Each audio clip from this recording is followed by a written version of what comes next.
Hey, it's Face. Hey, it's finally here. Something arrived. Let's see what's in it. We can probably guess, right?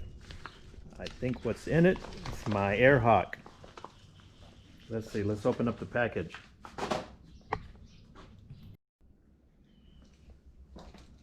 Okay, let's see what we have in here. Started opening it up and then I decided to wait here.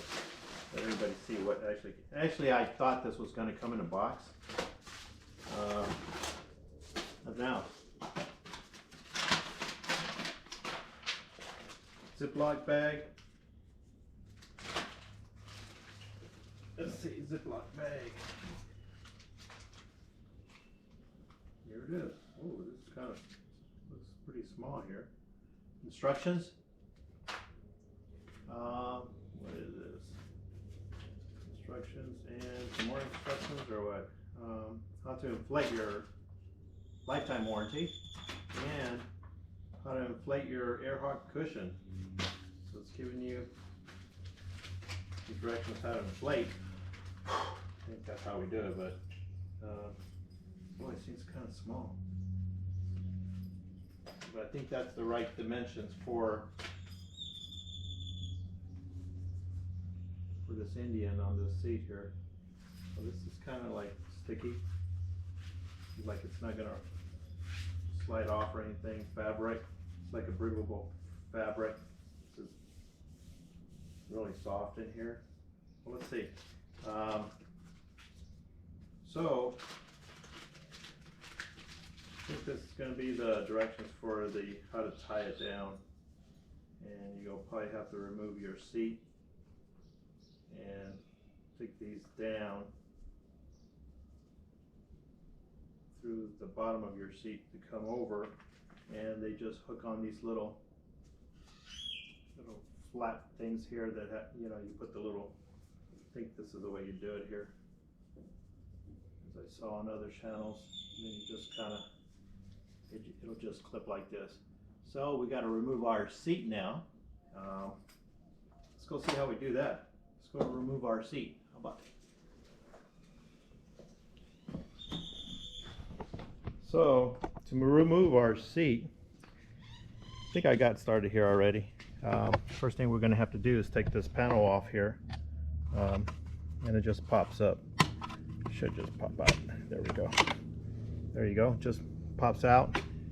And then I already took it out, but this is a bolt. You just take this one out. There's another one on the other side, and you just pop the seat open, or pop the seat off. Let's see. See if I can do that. Set this. Okay, let's read the directions about how to properly inflate this. Okay. How to inflate your AirHawk cushion. For the AirHawk comfort seating system to be effective, it must properly adjusted. The goal is to allow yourself to sink in. Okay. Step 1, turn AirPad valve. Okay. This is the valve here. Okay, it does twist here. So it has just a little, as we can see, it just kind of twists here. I don't think it comes all the way off. You just kind of open it. Step 2, inflate AirPad by mouth until the AirPad is filled with air. Okay, here we go.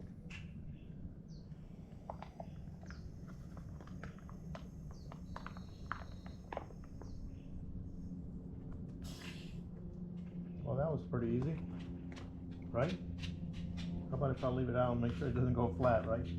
Okay, step 3, turn clockwise to close. Did it. Step 4, place AirPad on the motorcycle seat with the air cells facing forward. Okay.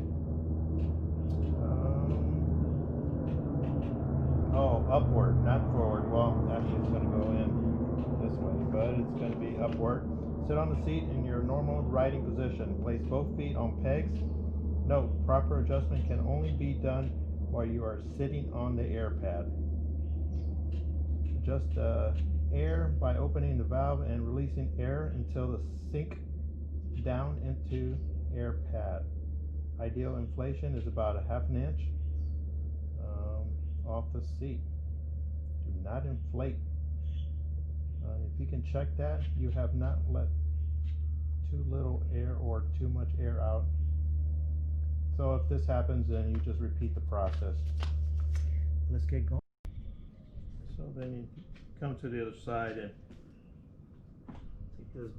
Here's the bolt I was talking about. There's only two. There's one on each side. I took this panel off already. And then the seat should pretty much just come off here, if I'm not mistaken. Or it goes back a little bit. Yep, you pull it back a little bit and then it comes right off. That's it. Here's the seat.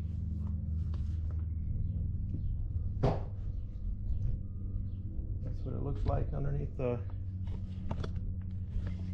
compartment underneath the seat. There's the shock there.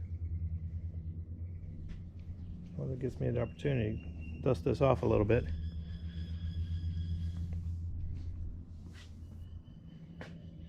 Well, let's get started.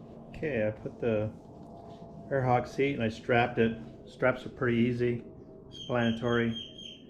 This is the way it looks in the back. Just make sure they cross over, same place.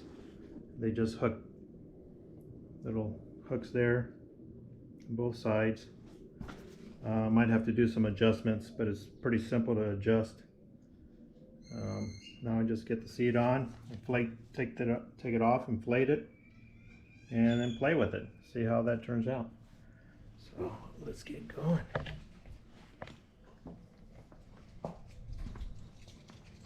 Okay. I gotta flip this camera around here. Let's see what this feels like.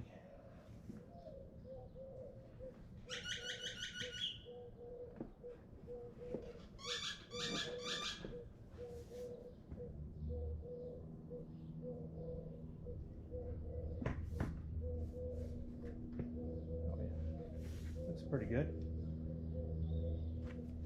Just gonna sit right in there. So I decided to get a true fit for it, and they said make sure your both feet are on the pegs or on the floorboards, and you got to move around side to side a little bit in order to deflate to get that position with the AirHawk cushion seat. So I decided to put it up on my stand, and just what it does, it levels off my bike, and then I'm able to sit on it without a lean to it, and that's what it looks like. It's all strapped and stuff. And then what I decided, it's already adjusted for me, but what I decided to do when I don't want this AirHawk cushion seat for short rides or something like this, all I got to do is unlatch these right here, take this cover off, and just drop them back in there. They'll always be there. So then I just got to put them back up and lash them up without taking the seat off again.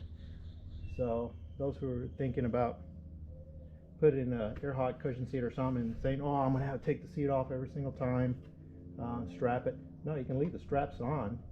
Just unbuckle them here, pull these things, side covers off right here, and just lean them in here. You know, and you can even put something like a Velcro or a piece of tape just to hold them on there, but then they'll be there. You don't have to worry about taking the seat off, and it makes it so much better and more convenient. And these things are so easy to put on. You do it the right way. Sometimes they're a little sticky. All I gotta do is put a little soapy water to them and they'll go right in. So what now? Well, I'm gonna go probably on a 100-mile trip, a little over 100 miles, probably 150 miles, and I'll try that AirHawk seat, and then I'll get back with you and let you know if it did help or not. So stay tuned. And then I'm looking for that Iron Butt 1000 saddle sore, so that's to be coming. So everything is really good. Hey, and I did notice something on this bike the other day. and somebody replied to it on one of my other channels about some swirl marks. And I did notice a couple of little swirl marks right there.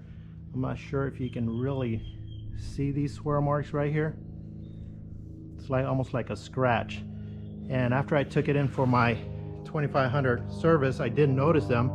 Then I was thinking maybe it's because the seat, something had scratched it or gave it that mark right there. And then again, I do wear my keys, and I thought maybe every time I got off my bike I scratched it with my keys. So didn't know, but overall it's a 2020 Indian Challenger. Okay, face out and face the road.